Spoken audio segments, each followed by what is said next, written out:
frères dans la foi en Christ, je vous en supplie, au nom de notre Seigneur Jésus-Christ, mettez-vous d'accord, qu'il n'y ait pas de division parmi vous.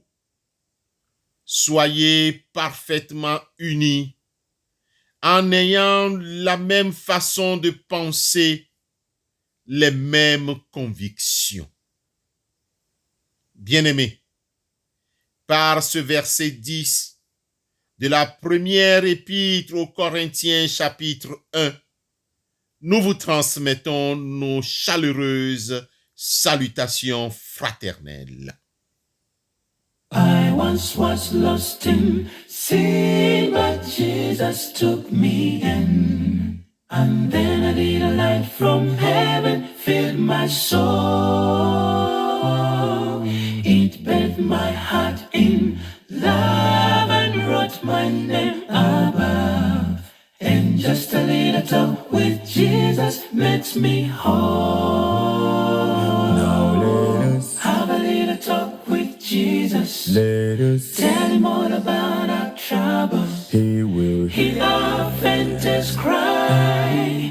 Answer by and by. Feel a little prayer wheel turning. No little fires burning. Find a little talk with Jesus. Makes it right. Bien-aimés, ce matin, nous continuons dans le livre de Genèse, chapitre 13, verset 9. Là, il est écrit, « Tu as tout le pays devant toi. Séparons-nous. Si tu vas vers le nord, j'irai vers le sud. Et si tu vas vers le sud, j'irai vers le nord. »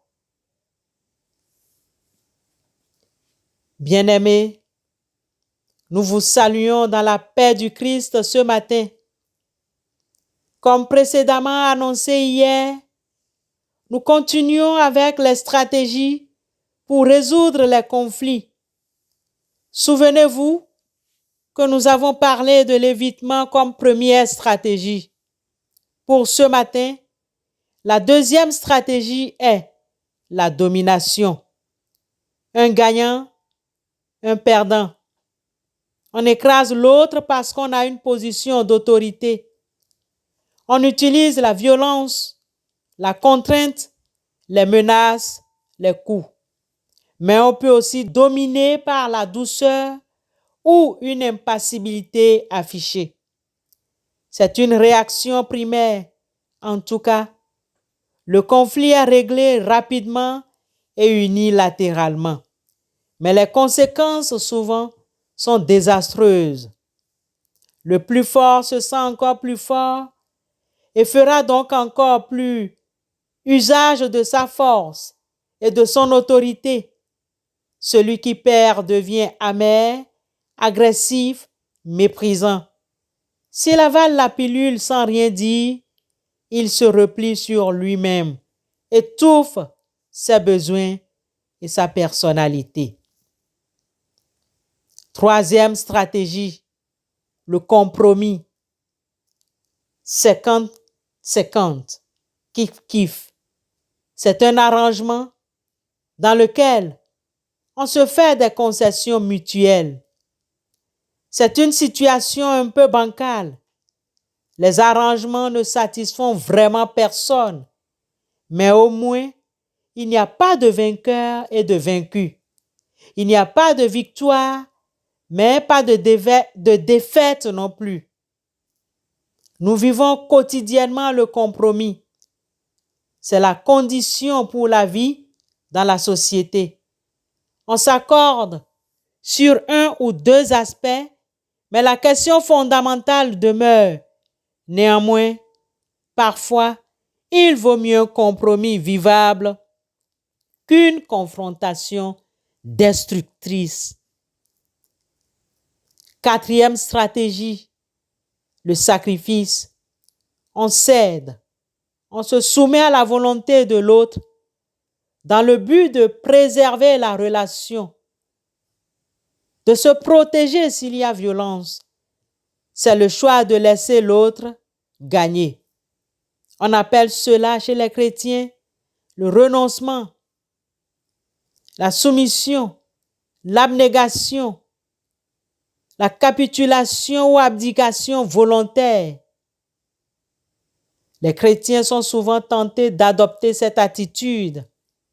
Elle nous paraît la plus biblique car enseignée et vécue par Jésus. Dans ce cas, la relation est persévérée. Elle favorise au premier regard du moins la cohésion d'un groupe ou d'un couple. Elle aide à s'adapter à des circonstances nouvelles, à des personnalités difficiles à supporter. Elle permet de prendre du recul en attendant un moment plus favorable pour s'accorder sur un objectif. Elle peut évoluer vers le compromis et vers la collaboration. La 5e stratégie et la dernière est celle qui semble la plus indiquée dans un conflit, mais certainement aussi la plus difficile à réaliser. On nomme cette attitude la coopération.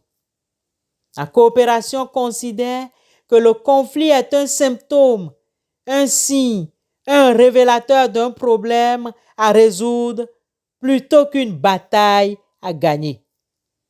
Elle considère que le conflit est positif dans ce sens qu'il indique un problème dans la relation. Il ne faut donc pas nier le conflit, faire comme s'il n'existait pas, mais il s'agit plutôt de descendre dans l'arène et d'affronter le taureau. C'est-à-dire qu'on va consacrer du temps et de l'énergie à la résolution du conflit. Cela demande courage, patience, fermeté, sagesse, bon sens. Mais sans l'amour, cette attitude de coopération échoue. Le patriarche Abraham, le père des croyants, avait donc 5 possibilités devant lui. Laquelle a-t-il choisi? Le sacrifice. Pourquoi? Parce qu'il n'a reçu qu'une partie de la révélation. Dieu se révèle progressivement. Dans ce dévouement progressif, Dieu utilise des moments clés, des faits majeurs tout au long du processus. Les grands moments salvateurs trouvent tous leur accomplissement en Christ et dans le royaume du Christ. Le Christ qui nous a démontré cet amour en mourant sur la croix à notre place. Cette révélation est totale en Jésus-Christ. Abraham a été enfant de Dieu par obéissance. Aujourd'hui, devenir enfant de Dieu par la foi en Jésus-Christ, c'est naître dans la famille de Dieu et apprendre à vivre ensemble sa foi avec des frères et sœurs.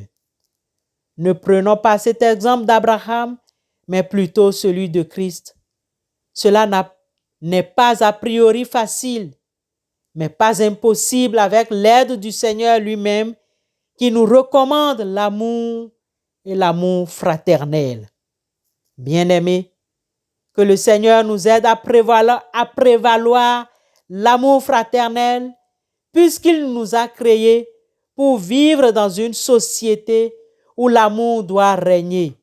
Dieu voulant, à demain pour la suite. Amen.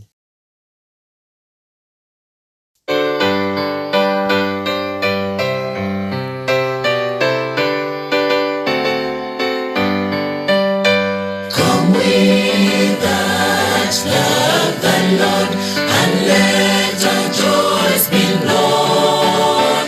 Join in a song with sweet accord.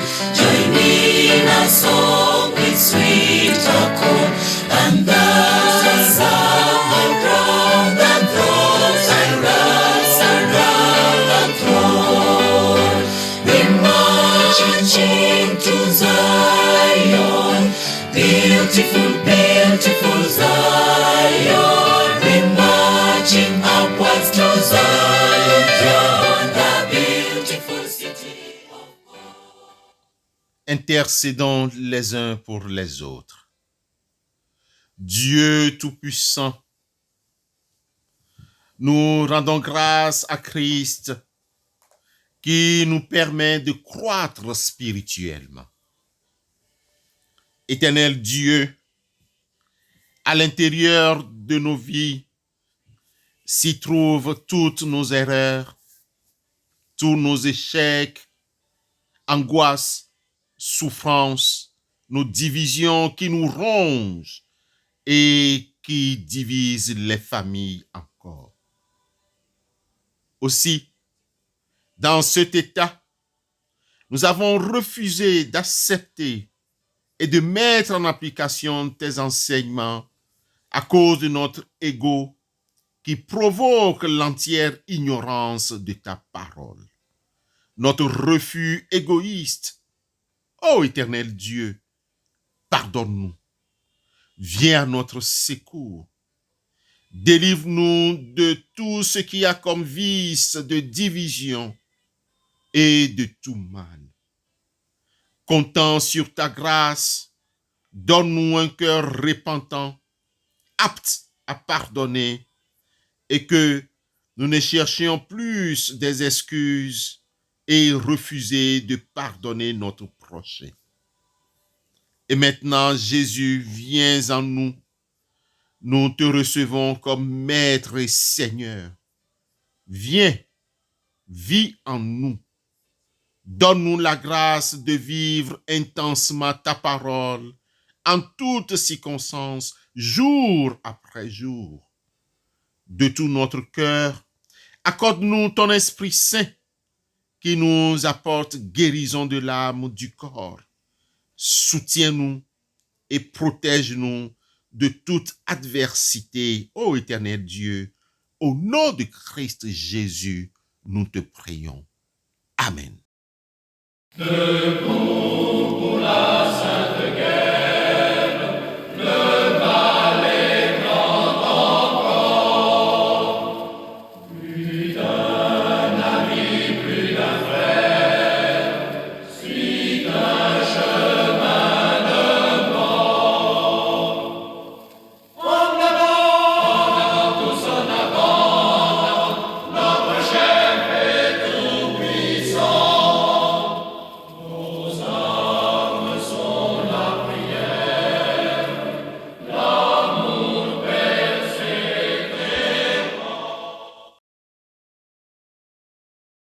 Pour terminer, recevons la bénédiction du Seigneur tirée de l'Épître aux Philémons 1, 25. Que la grâce de notre Seigneur Jésus-Christ soit avec votre esprit. Amen.